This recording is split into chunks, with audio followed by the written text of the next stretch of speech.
ኦሪት ዘፍጥረት ምዕራፍ 24 አብርሃምም ሸመገለ፣ በዘመኑም አረጀ። እግዚአብሔርም አብርሃምን በሥራው ሁሉ ባረከው።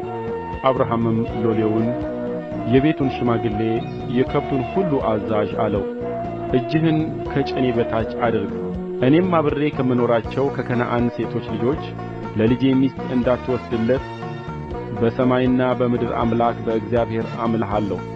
ነገር ግን ወደ አገሬና ወደ ተወላጆቼ ትሄዳለህ፣ ለልጄ ለይስሐቅም ሚስትን ትወስድለታለህ። ሎሌውም ሴቲቱን ምናልባት ወደዚህ አገር ከእኔ ጋር ለመምጣት እንቢ ያለች እንደሆነ ልጅህን ወደ ወጣህበት አገር ልመልሰውን አለው። አብርሃምም አለው፣ ልጄን ወደዚያ እንዳትመልስ ተጠንቀቅ። ከአባቴ ቤት ከተወለድሁባት ምድርም ያወጣኝ ይህችንም ምድር እሰጥሃለሁ ብሎ የነገረኝና የማለልኝ የሰማይ አምላክ እግዚአብሔር እርሱ መልአኩን በፊትህ ይሰድዳል። ከዚያም ለልጄ ሚስትን ትወስዳለህ።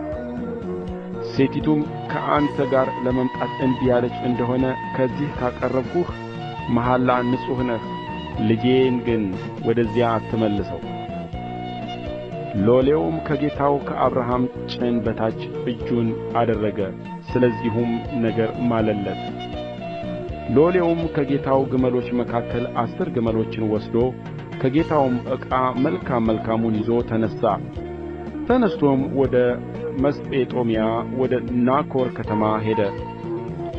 ሲመሽም ሴቶች ውኃ ሊቀዱ በሚወጡበት ጊዜ ከከተማይቱ ውጪ በውኃው ጕድጓድ አጠገብ ግመሎቹን አስበረከከ፣ እንዲህም አለ፣ የጌታዬ የአብርሃም አምላክ እግዚአብሔር ሆይ እለምንሃለሁ፣ መንገዴን ዛሬ በፊቴ አቅናልኝ፣ ለጌታዬም ለአብርሃም ምሕረትን አድርግ።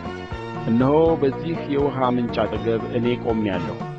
የዚህችም ከተማ ሴቶች ልጆች ውኃን ሊቀዱ ይመጣሉ። ውኃ እጠጣ ዘንድ እንስራሽን አዘንብዪ የምላት እርሷም አንተ ጠጣ ግመሎችህን ደግሞ አጠጣለሁ የምትለኝ ቆንጆ እርሷ ለባሪያህ ለይስሐቅ ያዘጋጀሃት ትሁን። በዚህም ለጌታዬ ምሕረትን እንዳደረግህ አውቃለሁ። ይህን መናገሩን ሳይፈጽም እነሆ ሚልካ የወለደችው የባቱኤል ልጅ ርብቃ እንስራዋን በጫንቋ ተሸክማ መጣች። ሚልካም የአብርሃም ወንድም የናኮር ሚስት ናት። ብላቴናይቱም መልኳ እጅግ ያማረ ወንድ የማያውቃት ድንግልም ነበረች። ወደ ምንጭም ወረደች፣ እንስራዋንም ሞላች፣ ተመልሳም ወጣች። ሎሌውም ሊገናኛት ሮጠና ከእንስራሽ ጥቂት ውኃ ታጠጪኝ ዘንድ እለምንሻለሁ አላት። እርሷም ጌታዬ ሆይ ጠጣ አለችው። ፈጥናም እንስራዋን በእጅዋ አውርዳ አጠጣችው። እርሱንም ካጠጣች በኋላ ለግመሎችህ ደግሞ ሁሉም እስኪረኩ ድረስ ውኃ እቀዳለሁ አለች። ፈጥናም ውኃውን ከእንስራዋ በማጠጫዋ ውስጥ ገለበጠች። ደግሞም ልትቀዳ ወደ ጕድጓዱ ሮጠች፣ ለግመሎቹም ሁሉ ውኃ ቀዳች። ሰውየውም ትክ ብሎ ይመለከታት ነበር። እግዚአብሔር መንገዱን አቅንቶለት እንደሆነ ወይም እንዳልሆነ ለማወቅ ዝም አለ። ግመሎቹም ከጠጡ በኋላ እንዲህ ሆነ፣ ሰውየው ግማሽ ሰቅል የሚመዝን የወርቅ ቀለበት ለእጆችዋ 10 ሰቅል የሚመዝን ጥንድ የወርቅ አምባር አወጣ። እንዲህም አላት፣ አንቺ የማን ልጅ ነሽ? እስኪ ንገሪኝ፣ ከአባትሽ ቤት የምናድርበት ስፍራ ይገኛልን? አለችውም፣ እኔ ሚልካ ለናኮር የወለደችው የባቱኤል ልጅ ነኝ። በእኛ ዘንድ ገለባና ገፈራ የሚበቃ ያህል አለ፣ ለማደሪያም ደግሞ ስፍራ አለን። ሰውየውም አጎነበሰ፣ ለእግዚአብሔርም ሰገደ፣ እንዲህም አለ፣ ቸርነቱንና እውነቱን ከጌታዬ ያላራቀ የጌታዬ የአብርሃም አምላክ እግዚአብሔር ይመስገን። እኔ በመንገድ ሳለሁ እግዚአብሔር ወደ ጌታዬ ወንድሞች ቤት መራኝ። ብላቴናይቱም ሮጠች፣ ለእናቷም ቤት ይህን ነገር ሁሉ ተናገረች። ለርብቃም ላባ የተባለ ወንድም ነበራት። ላባም ወደ ውጪ ወደ ውኃው ምንጭ ወደ ሰውየው ሮጠ። ቀለበቱንና አምባሮቹን በእህቱ እጅ ባየ ጊዜ የእህቱን የርብቃንም ነገር ያ ሰው እንዲህ አለኝ ያለችውንም በሰማ ጊዜ እርሱ ወደዚያ ሰው መጣ። እነሆም በውኃው ምንጭ አጠገብ ከግመሎች ዘንድ ቆሞ ነበር። እርሱም አለው፣ አንተ የእግዚአብሔር ቡሩክ ግባ፣ ስለምን አንተ በውጭ ቆመሃል? እኔም ቤቱን ለግመሎችህም ስፍራ አዘጋጅቻለሁ። ሰውየውም ወደ ቤት ገባ፣ ግመሎቹንም አራገፈ፣ ገለባና ገፈራም ለግመሎቹ አቀረበ። እግሩን ይታጠብ ዘንድ ከእርሱም ጋር ላሉት ሰዎች እግር ውኃ አቀረበ።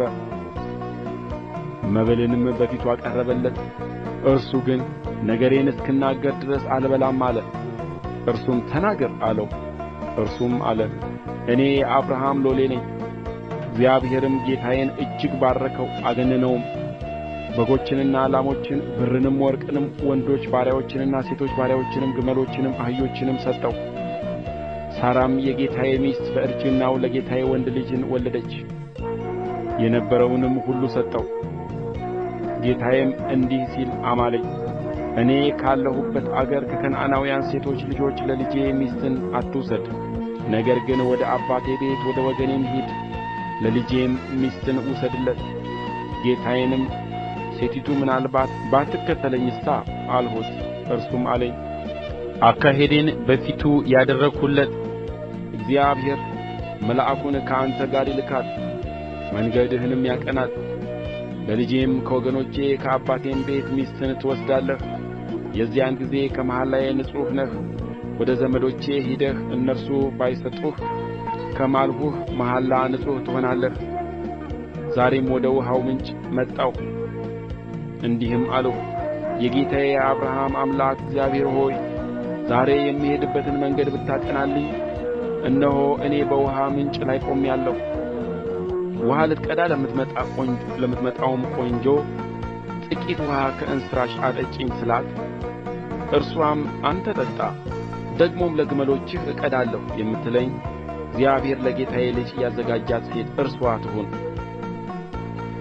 እኔም የልቤን መናገር ገና ሳልፈጽም እነሆ ርብቃ እንስራዋን በትከሻዋ ተሸክማ ወጣች፣ ወደ ምንጭም ወርዳ ውኃ ቀዳች። እኔም እስኪ አጠጪኝ አልኋት። ፈጥናም እንስራዋን ከጫንቃዋ አወረደችና አንተ ጠጣ፣ ግመሎችህንም ደግሞ አጠጣለሁ አለች። እኔም ጠጣሁ፣ ግመሎቼንም ደግሞ አጠጣች። እኔም አንቺ የማን ልጅ ነሽ ብዬ ጠየቅኋት። እርሷም ሚልካ ለናኮር የወለደችለት የባቱኤል ልጅ ነኝ አለች። ቀለበትም አደረግሁላት፣ ለእጆቿም አምባሮች አደረግሁላት። በግምባሬ አጎነበስሁ፣ ለእግዚአብሔርም ሰገድሁ። የጌታዬን የወንድሙን ልጅ ለልጁ እወስድ ዘንድ በቀና መንገድ የመራኝን የጌታዬን የአብርሃምን አምላክ እግዚአብሔርን አመሰገንሁ። አሁንም ቸርነትንና እውነትን ለጌታዬ ትሠሩ እንደሆነ ንገሩኝ፣ ይህም ባይሆን ንገሩኝ ወደ ቀኝ ወይም ወደ ግራ እል ዘንድ። ላባና ባቱኤልም መለሱ እንዲህም አሉ፣ ነገሩ ከእግዚአብሔር ዘንድ መጥቶአል፣ ክፉም በጎም ልንመልስልህ አንችልም። ርብቃ እነኋት በፊትህ ናት፣ ይዘሃት ሂድ። እግዚአብሔር እንደ ተናገረ ለጌታህም ልጅ ሚስት ትሁን። የአብርሃምም ሎሌ ነገራቸውን በሰማ ጊዜ ወደ ምድር ወድቆ ለእግዚአብሔር ሰገደ። ሎሌውም የብርና የወርቅ ጌጥ ልብስም አወጣ፣ ለርብቃም ሰጣት። የከበረ ስጦታንም ለወንድሟና ለእናትዋ አቀረበ። እርሱም ከእርስዋ ጋር ያሉት በሉ ጠጡም፣ ከዚያም አደሩ። ማልደውም ተነሱና ወደ ጌታዬ እሄድ ዘንድ አሰናብቱኝ አላቸው። ወንድሟና እናትዋም ብላቴናይቱ 10 ቀን ያህል እንኳ ከእኛ ዘንድ ትቀመጥ፣ ከዚያም በኋላ ትሄዳለች አሉ። እርሱም እግዚአብሔር መንገዴን አቅንቶልኛልና አታዘግዩኝ፣ ወደ ጌታዬ እሄድ ዘንድ አሰናብቱኝ አላቸው። እነርሱም ብላቴናይቱን እንጥራና ከአፍዋ እንጠይቅ አሉ። ርብቃንም ጠርተው ከዚህ ሰው ጋር ትሄጃለሽን አሏት። እርሷም እሄዳለሁ አለች። እህታቸውንም ርብቃን ሞግዚቷንም የአብርሃምን ሎሌና ሰዎቹንም አሰናበቱአቸው። ርብቃንም መረቋትና አንቺ እህታችን እልፍ አእላፋት ሁኚ፣ ዘርሽም የጠላቶችን ደጅ ይውረስ አሏት። ርብቃም ተነሣች፣ ደንገጥሮቿም በግመሎችም ላይ ተቀምጠው ያንን ሰው ተከተሉት። ሎሌውም ርብቃን ተቀብሎ ሄደ። ይስሐቅም ብኤርለሃይሮኢ በሚሉአት ምንጭ መንገድ መጣ፣ በአዜብ ምድር ተቀምጦ ነበርና። ይስሐቅም በመሸ ጊዜ በልቡ እያሰላሰለ ወደ ሜዳ ወጥቶ ነበር። ዓይኖቹንም አቀና፣ እነሆም ግመሎች ሲመጡ አየ። ርብቃም ዓይኖችዋን አቀናች፣ ይስሐቅንም አየች፣ ከግመልም ወረደች። ሎሌውንም ሊገናኘን በሜዳ የሚመጣ ይህ ሰው ማን ነው አለችው። ሎሌውም እርሱ ጌታዬ ነው አላት። እርሷም መሸፈኛ ወስዳ ተከናነበች። ሎሌውም ያደረገውን ነገር ሁሉ ለይስሐቅ ነገረው። ይስሐቅም ወደ እናቱ ወደ ሣራ ድንኳን አገባት፣ ርብቃንም ወሰዳት፣ ሚስቱም ሆነችው፣ ወደዳትም። ይስሐቅም ከእናቱ ሞት ተጽናና።